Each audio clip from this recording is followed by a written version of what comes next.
Thank you for the nice welcome. It's going to be all downhill after that, so go ahead and get some coffee and relax. You know, it's funny watching the icebreaker thing. I was thinking about the difference between training people and e-learning designers.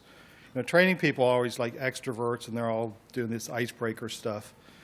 And e-learning designers are usually like introverted. So I'm going to get a glass of water, but in the meantime, just go ahead and look straight ahead and don't talk to the person next to you, right? So.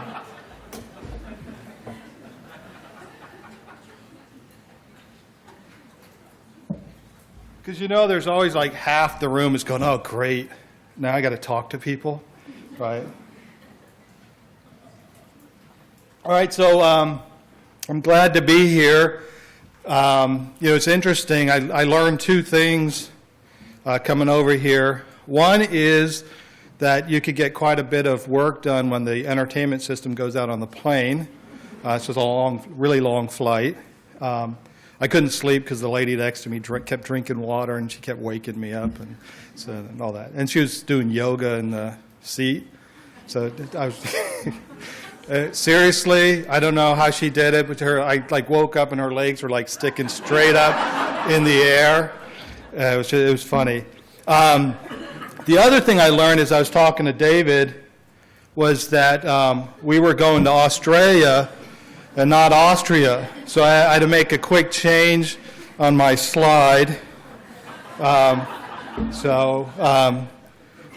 know, I was looking forward to seeing where the Van Trapps were from, but apparently that's not going to happen on this trip.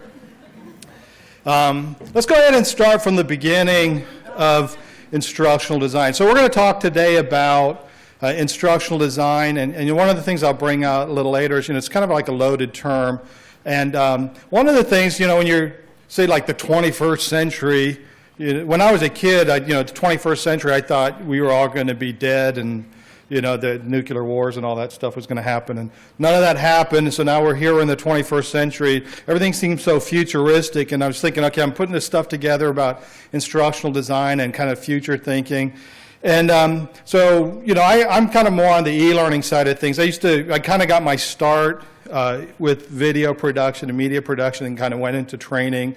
And then because I was the guy who always did the technology stuff, I was the one always doing the e-learning and all that as well. And I kind of actually enjoyed doing that because I didn't like doing icebreakers, and I could actually sit in the cubicle by myself and do work. You know, it used to be a few years ago, and this isn't necessarily even just specific to e-learning, but a few years ago, building training was a lot more cumbersome than it is today. It used to take a lot more people to do it. I remember reading probably about 20 years ago, so some CLO was complaining that it would take the training people forever to build training. It's like, you know, every day I can open up the newspaper, there's like 300 news stories, and the training department, if I go to ask them to put a newspaper together with the same stories, it'd take like 9 months to do that, right? And in some ways, you know, it's kind of true today, too. Like every day the newspapers, now they're all online, and they have these little multimedia modules, and every day they're cranking out these modules, but if you ask an e-learning person to put the module together, it's going to take them a lot longer than one day to do that. But the thing is, you know, years ago it took a lot more people to do training, and the technology's changed, and you're kind of at this point now today where it's basically you doing the training by yourself, right? So how many people here do the training by themselves? You know, if they're, whether it's e-learning, well, let's do this first. How many people do, like, say, more like classic stand-up facilitated training? Okay, and then how many people are doing e-learning development? All right, and so how many people, so most of you kind of do that. It seems like there's a blend too, so how many people are doing both? Okay, so it's probably a good half of the room's doing both. And then most of you probably are working by yourself. I always have what I call the e-learning story, which is what I find when I do workshops. What happens is somebody was really good at explaining something, and they became a trainer. Right, so I went from like an explainer at work, they were good at something, then they kind of ended up in training, and then somewhere in the process the company says, you know what, we're going to go to online learning, so we're going to get you some software, and now you're an e-learning developer, and you say, okay, that's cool, they get you the software, you're ready to rock and roll, and that's about all you get. right? And so you don't have, like, how many people get a budget when they build their courses? You need to raise your hands up really high so we could see, because there's not. But typically, you know, most people don't get that. So what I find is most people have kind of stumbled into the industry, and that they're also working with limited resources. And so, and that's been enabled by technology, because, you know, when I was getting started, and we're doing e-learning, it did take a bunch of people to do that. You had your programmers and media people and graphics and all that, because you had to pull those things together, and then you delivered your course. And then you have all these tools today that where really one person can do that. So the technology has really enabled the ability to get the training, say, produced, but it doesn't necessarily mean the training is going to be good, right? It just means that you're going to be able to get it out the door. So the thing, too, is the world has changed for the learner, right? So in a sense, in the past, training was always kind of formal. So there was a training group, they did training, and they pushed it out. And today, with technology, it's really not the case, right? The learner's world has changed as well. So they're not dependent on the training people to deliver training. They have access to all sorts of things. So you've got, you know, organizations have networks. Networks have all sorts of knowledge that's on the network, whether it's videos or tutorials and manuals, whatever. So, you know, the learner's world has changed. And then with the social learning, the ability to connect to people that you couldn't connect to in the past, and then with the mobile world as well, you know, that you could go somewhere and get on your smartphone and look up some information. You think of the salesperson who might be out somewhere and they're thinking, okay, I've met this customer and, you know, here's their need. Let me go look up some information on the product, so they can get that immediate product training right there and then take that then to the customer.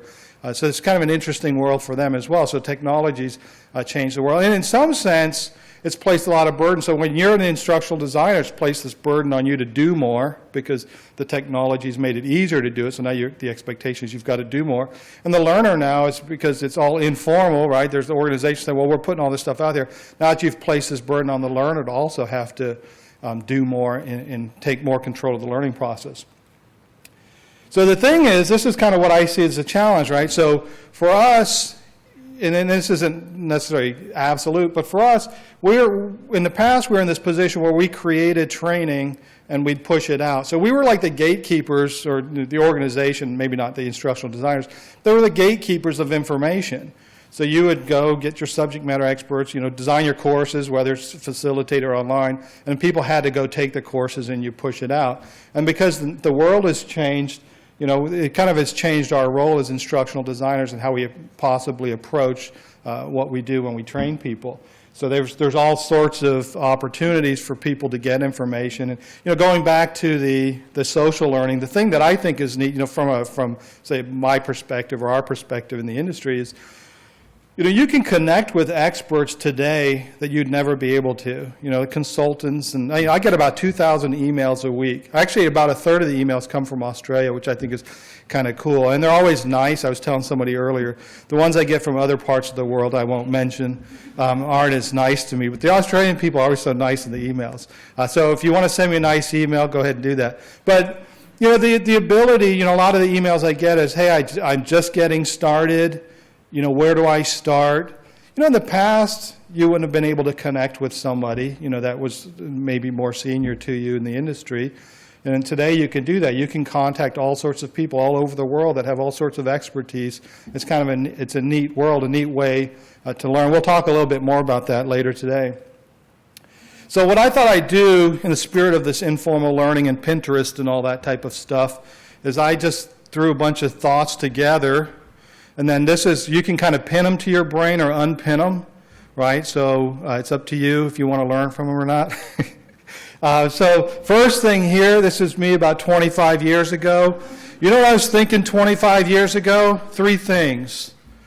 I don't need to exercise. Why would anybody want sideburns, right? And the other thing is, one day people are going to find out how easy this PowerPoint stuff is, and I'm going to be out of work. And that was 25 years ago. You know, I did a lot of marketing work, and I'd gotten married, and I said, you know, I probably should go back to school. I want to just change, you know, the direction of my career. So my wife and I, we saved up some money. I quit my job. I went to school. I wanted to do video production. So I did that, went to school for a couple of years, and then got out of the program and realized they don't hire people without talent. So fortunately, the instructional design industry is wide open. No, I'm just joking. So I was able to get into, I did video production for a healthcare group, and then I was kind of attached to the education side of things. And I actually enjoyed the idea of training. So I'd never, my thoughts at 20-something was that I was going to be an MTV music video director and all that stuff, right? So I never thought of like corporate video. Then I got in there, and also I was connected to this education group, and thought, this is really what I enjoy doing, is I enjoy training. It's kind of great. It's really the technology, the video-based stuff is fun, but I really like the training component of that. So that's how I kind of ended up in training. And then PowerPoint, the internet, and all that stuff, kind of PowerPoint, Harvard Graphics, all that. That was kind of the big tool back then, and then the internet was starting to come online. And there was this anxiety that I lived with every day. So I had gone to the video program, and the industry was transitioning from, I got to remember you guys are on that side of the room. The industry, I'm going to shift the mic over here so I can look at everybody. But the industry was changing in the same way that things are changing today. So I'd learned all this analog audio and video work, and everything was going to digital, and the internet was cropping up, and there was, like, every day there was something new. And I thought, I'm never going to keep up with this stuff. And all I'm doing is PowerPoint work, and then one day people are going to find out how easy PowerPoint is, and I'm going to be out of work. It's 25 years later, people are still doing the same work in PowerPoint. Courses aren't any better than they were, despite what the experts are telling you and all this stuff, right? The e-learning world and training hasn't changed, it's just the technology's changed. So I kind of want to throw that out there, because a lot of times we're always future thinking, like, this is what the world's going to be like. David and I were at dinner last night. We were saying we should go back to like some of the training conferences when they were talking about Web 2.0 and all these kind of the buzz things. Right now it's gamification, but if those things were that, or Second Life, right? What happened to Second Life, right? But if all those things were that important, they'd be here today, right? Then you don't see a lot of that stuff today. And a lot of the things we hype up today are not going to be that important. There's just technology. There's just different approaches to doing things. But the world of instructional design really hasn't changed that much. So that's kind of the message there, is that, here I was stressing out 20 years ago thinking that the industry was going to sweep past me, but it didn't happen. And today it's like that. You're on Twitter, and you got all these social things and news flying left and right, and everybody's writing these cool headlines, the 12 things I need to know about building interactive e-learning, and I got to quit working so I can read these 12 things, right, so I can apply them to my job. And then you're reading that, all of a sudden there's like the 9 ways to make your courses more engaging. It's like, well, I want engaging courses. Let me quit working so I can do the 9 ways. Then your boss is complaining because your work's not getting done. It's like, well, I'm reading all these things, trying to stay on top of things. So the world today is like, it's like you're at the Amazon River, and the water's just gushing by. You swim out to a rock, and you're standing on the rock, and things just keep going past you. And the only thing we can really do is like stick a net into the water and pull something up, and you can look at that. But the world's just going to keep going by, so I wouldn't stress about what you think is changing and not changing. It's really hasn't changed that much.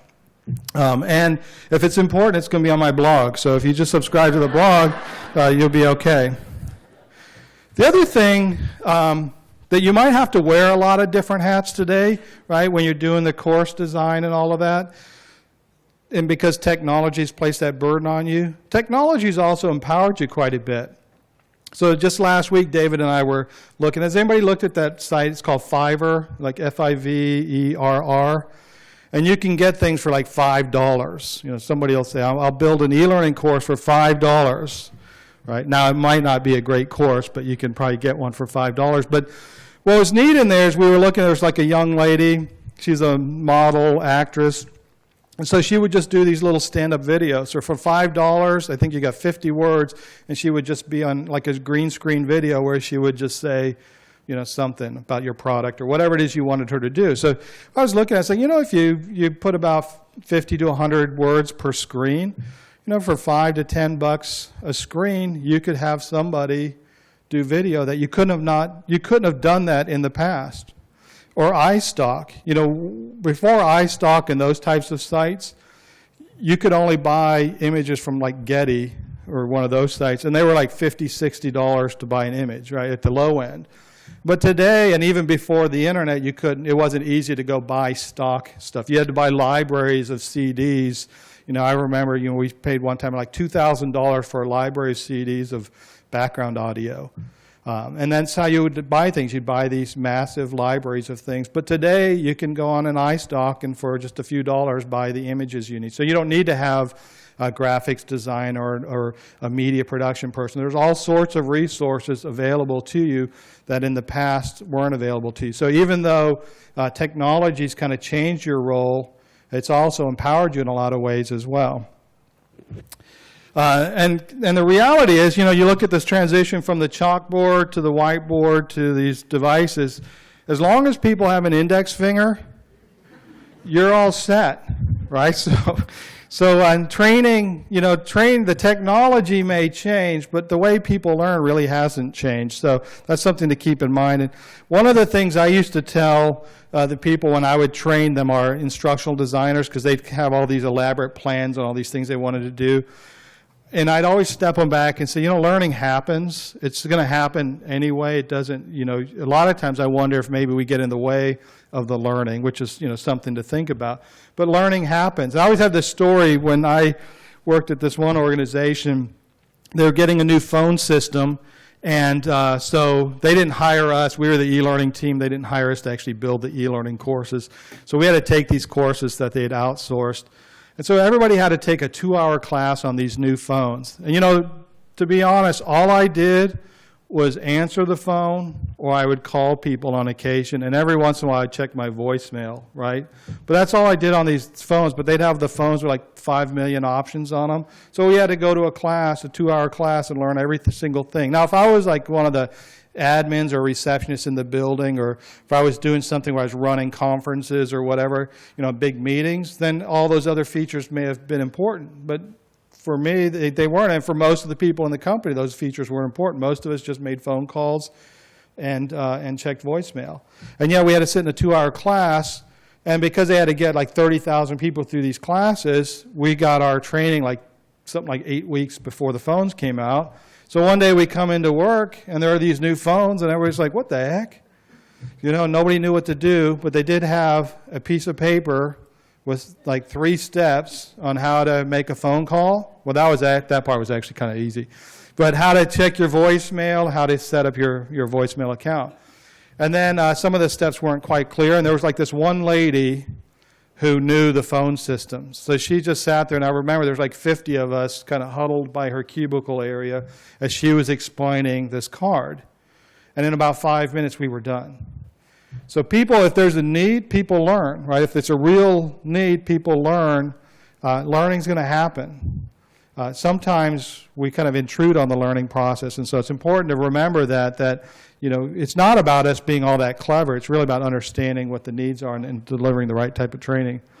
The other thing I think is kind of, again, these are just random thoughts. So if you're saying this just doesn't seem connected, it's all right. It's Pinterest. You know, instructional design is kind of a loaded term. So how would you define instructional design? I mean, there's so many different ways to define it. How would you define instructional design? So designing something so the learning is effective. Okay, so designing something so the learning's effective. Solving a problem with education. Okay, solving a problem with education. Yes? So roadmap to learning. Does anybody here work for a bumper sticker company? Because we've got some good stuff here we can use.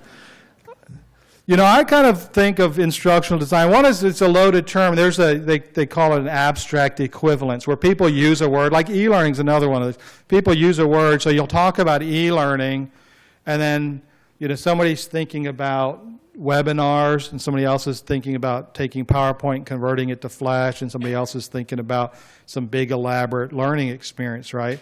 So you're using the same word, but you're not necessarily talking about the same thing. It's the same thing with instructional design. Well, I'm going to clear all this up. No. I just think instructional design, in the simplest sense, is that it's just about crafting the appropriate learning experience. And then which goes to the question is, all courses, if you're building courses, are they always about learning? And this is what I've always done when I'd work with our clients, is I always divided courses into two buckets. So there's the information-based courses, and then there are the performance-based courses. And if they were information-based courses, then all I would do is the bare minimum. I would do a nice job getting the information out there, but I wasn't going to build these big elaborate scenarios and stuff if that wasn't what the end goal was. A lot of times the information-based course is just about sharing information. So to give an example, every company I've worked at, or every big company I've worked at has had like some ethics training, and they've always had this component of how not to get bribed, right, as part of the the anti-bribery training. Now, I've never had a job where I've gotten bribed. I'd actually like a job where I get bribed. Then I want to see if I like the lifestyle first, right, and then see if I want to take the training.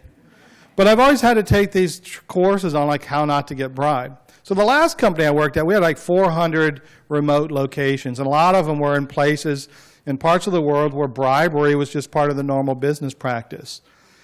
When I was sitting in my cubicle in the IT environment, nobody was bribing me.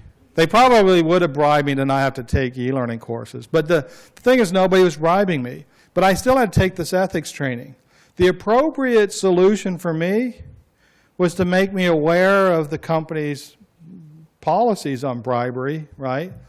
And give me, I would have rather had like 10 slides and a quiz and get back to work than the courses we had to take which were these big elaborate scenarios. We had to work through scenarios and make a bunch of decisions. They weren't bad courses, they just weren't appropriate to my needs.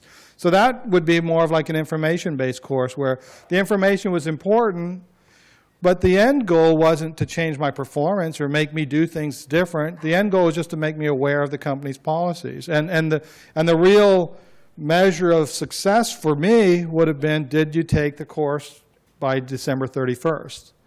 Now, we did have salespeople who worked overseas in environments where they were being bribed or potentially ran into that.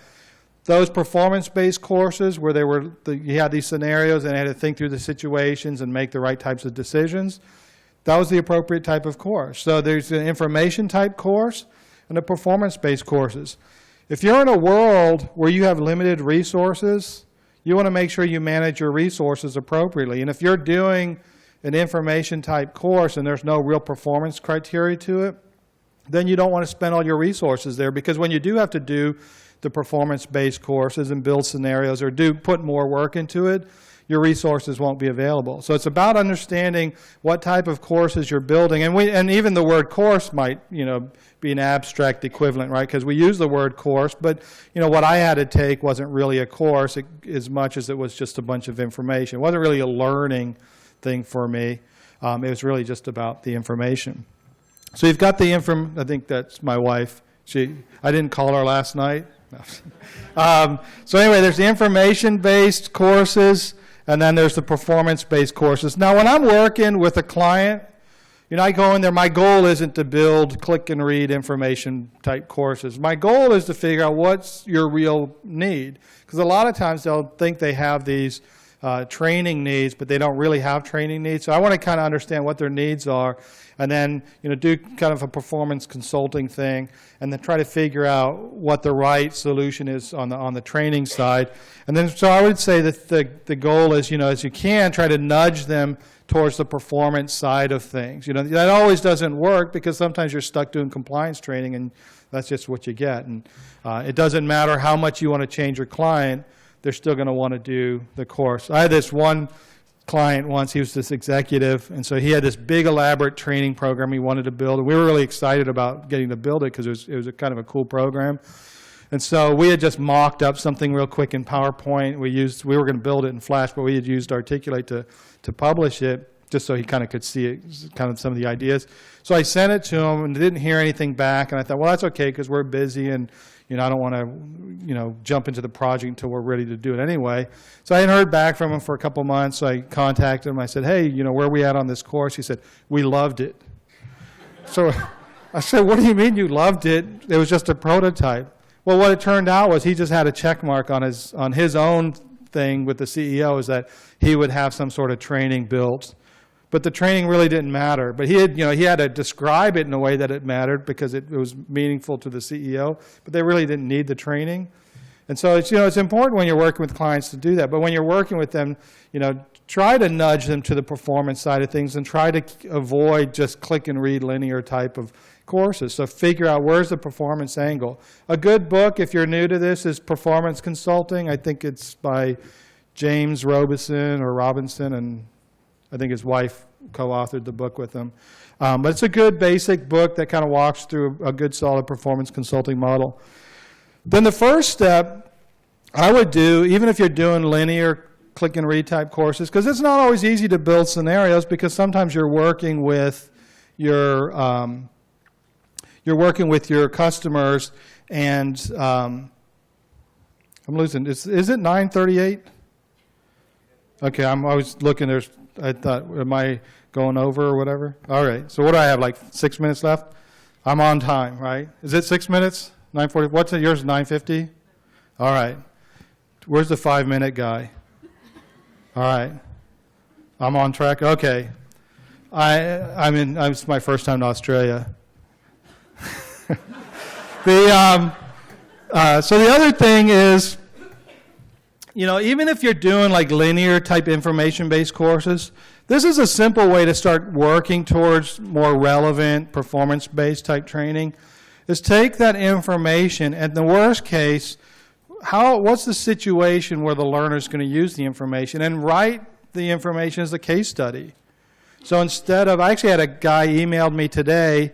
I wish he hadn't, because he sent me like this 30 megabyte file, and the hotel has a cap on that. So I couldn't download any of my emails. So I was going, what the heck?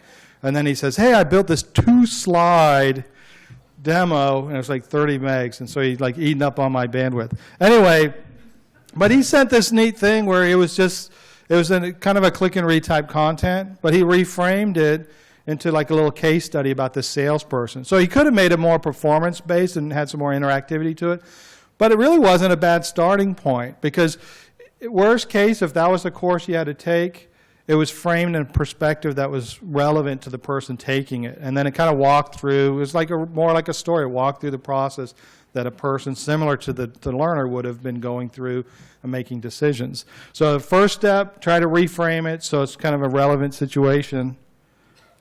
The next step is give them something to think about and make decisions. And that's really the secret to instructional design. Make it relevant, meaningful for the learner, and get them to make the types of decisions that they would make in the world where you want them to apply, whatever you're trying to teach them. If anybody's thinking about doing a master's program, I save you about $30,000, right? So, but anyway, that's kind of the essence of it, right? So reframe it so it's relevant, and then give them places where they can make decisions, so they're actually thinking about the information, making decisions, applying it. And then this is the part I think a lot of times gets lost when you go to conferences and you talk to e-learning and instructional design people. Even the world's best e-learning, let's say you built a course, you built I've talked to some people, they've been on these projects where they've built projects like $400,000 or $500,000 e-learning courses. So they might be 3 or 4 hour long courses when you throw all the modules together. In a work year, you're looking about 2,000 hours. And let's say it's a real performance-based course. It's the world's best course, 5 hours of great training. 5 hours of great training in e-learning, or let's say it's a classroom environment, and 2,000 hours of work. Now, where is that person really going to do all the learning, right? So that's something to keep in mind when you go back to learning happens, is that the learning happens regardless of the training. The thing is, when you build your training, to think about how learning happens. And so when you build the instruction, figure out how it works in the real world, and then kind of tie those in there. A lot of people talk about the space training, so you're not just doing everything at one dump. I saw a study, it's about like 85% of the cost of training was all up front, and so about 15% was usually left at the tail end. And it's usually at the tail end where you need to commit more resources, because it's better to space the training and different things throughout the year, like for example, if you're training somebody, than it is to just put everything up front. A couple things real quick. I read this great book. It's called Tradeoff. It's basically about products, and the guy talked about when you place a product, you have on the fidelity side of things. So people always make a trade-off, right? When they want something, they make a trade-off. They look at, okay, you know, this costs this much, but this is what I get for the cost. Or I'm willing to pay less and get less, but I want the convenience.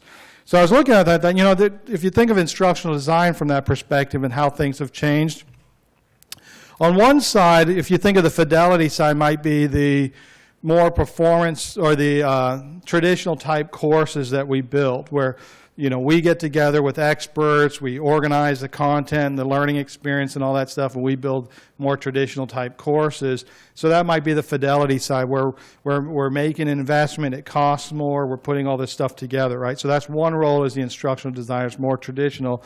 And then the other side of that is on the convenience, when you start to think about where technology is today. So this is probably where the roles change the most, or is going to change over the years, is that with the network technology and social learning and the ability for people to get what they need when they need it. You know, we bought a new house, and it had those cool locks where you don't have to get new locks, you can just change the locks and rekey them. Well, I rekeyed the first one, then I said, okay, I'm done. I threw all the keys away. And then all my locks in the house, I had to actually take them all apart and pull the tumblers out and do all, but I'm not a locksmith. But you know what? I went online, I found some guy who hardly spoke English, who explained how to disassemble the lock and do all this stuff, and I was actually able to repair most of the locks in my house, except for the important ones. But the thing was, I was able to get the information I needed at my point of need. So when you think of that from an instructional design perspective, your role is maybe not so much being an instructional designer as it is, you know, crafting little information nuggets, or I like to call them corsels, like course morsels. One day that'll catch on. It's been about 20 years. It still hasn't caught on. But you got the course morsels, right, or the little mini chunks, and it's really more about curating and being a facilitator. And then I think the other opportunity that we don't do enough of, that you know the technology allows, is letting the learners create.